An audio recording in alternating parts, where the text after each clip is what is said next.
En plus de son travail de réalisateur de longs et de courts métrages, Hayao Miyazaki est également réalisateur télévisuel, scénariste, producteur, animateur et mangaka. Ce qui m'intéressera pour cette vidéo est sa casquette de metteur en scène. Plusieurs thèmes sous-tendent toute la filmographie de Miyazaki. On peut bien sûr évoquer le pacifisme et la spiritualité, mais aussi parler d'ambivalence du progrès et d'importance de la nature. Le château de Cagliostro, son premier long métrage, est sorti en 1979 et son dernier, en tout cas pour le moment, Le Garçon et le Héron, date de 2023. Puisque j'aime beaucoup ces films, j'aimerais bien sûr qu'il en réalise d'autres, mais étant donné qu'il a actuellement 85 ans, je pense qu'il a bien mérité du repos. Le fameux studio Ghibli a produit tous ses films depuis Le Château dans le ciel en 1986, et pour cause, Hayao Miyazaki a cofondé Ghibli en 1985 aux côtés de Isao Takahata, un autre réalisateur de films d'animation principalement connu en Occident pour Le Tombeau des Lucioles. Miyazaki est né à Tokyo en 1941.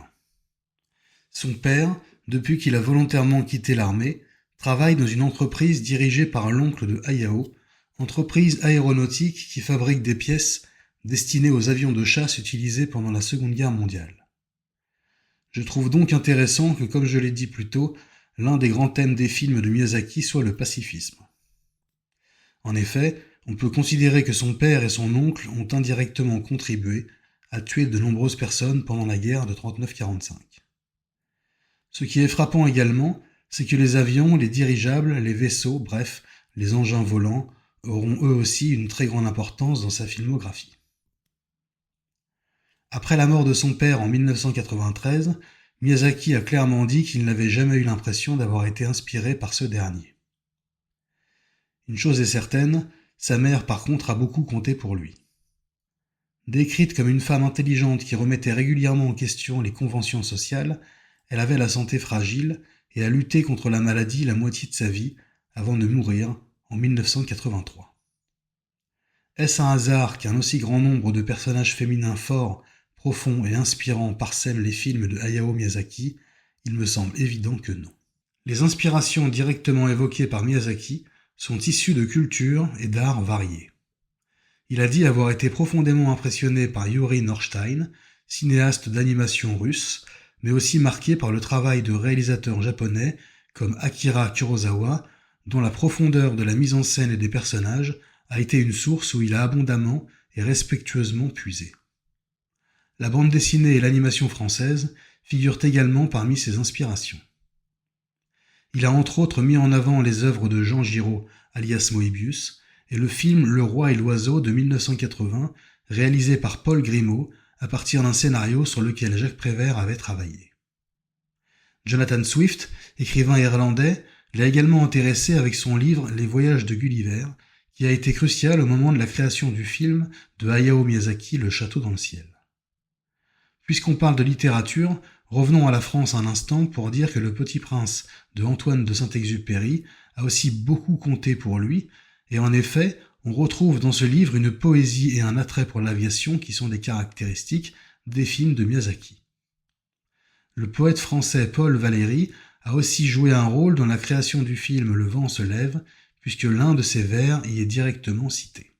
Dans le documentaire 10 ans avec Hayao Miyazaki, ce dernier aborde l'idée selon laquelle on ne peut pas être cinéaste sans y consacrer sa vie. À travers cette phrase, on peut comprendre la conception qu'il a de son activité. Sa manière de se donner corps et âme pour son art, même à un âge très avancé, je rappelle que son dernier long métrage Le Garçon et le Héron est sorti alors qu'il avait 82 ans, est de nature à me faire comprendre que pour lui, faire des films n'est pas seulement son métier, mais plutôt le cœur même de son existence. C'est une manière de contempler le monde, de le comprendre et de s'exprimer à son sujet à travers les images. Le temps et l'implication qui sont considérables et nécessaires à la conception d'un film ne servent au final qu'à retranscrire un sentiment que l'artiste éprouve face au réel. Ce n'est pas pour rien que la deuxième partie du documentaire dont j'ai parlé, 10 ans avec Hayao Miyazaki, est titrée « Dessiner le réel ». Parce que pour lui, c'est bien la réalité qui compte, même s'il s'exprime souvent à son propos à travers des métaphores. Cette idée de consacrer sa vie à l'art explique pourquoi Miyazaki a écrit, dessiné, animé, mis en scène pratiquement toute sa vie. Après son incroyable film sorti en 2013, Le vent se lève, il a officiellement annoncé qu'il prenait sa retraite. On sait qu'il n'en fut rien. Le cinéma n'est pas pour lui facile à abandonner, car il fait partie de lui. Les films de Hayao Miyazaki ont reçu de très nombreuses récompenses, plus d'une centaine, allant des Oscars à la Berlinale, en passant par le Mainichi Film Award, qui est un très prestigieux festival de cinéma au Japon. Son film qui a été le plus récompensé est Le voyage de Chihiro, qui vit le jour en 2001. Ce long métrage magnifique à tout niveau a entre autres reçu l'Oscar du meilleur film d'animation, l'Ours d'or du meilleur film et le prix du film de l'année au Japan Film Prize. Le film Le garçon et le héron a lui aussi été beaucoup récompensé, notamment avec l'Oscar du meilleur film d'animation, le Golden Globe du meilleur film d'animation et le BAFTA du meilleur film d'animation. Malgré ces innombrables récompenses, Miyazaki s'est plusieurs fois exprimé en disant en substance qu'il fait des films par amour de l'art et non pour le prestige des prix. Le prestige pour lui réside dans le fait de faire des bons films. Ce qui semble compter pour Miyazaki est de continuer à créer et de toucher les gens à travers des histoires sincères. Notons qu'en 2003, quand il a obtenu un Oscar pour Le voyage de Chihiro, il n'était pas présent à la cérémonie.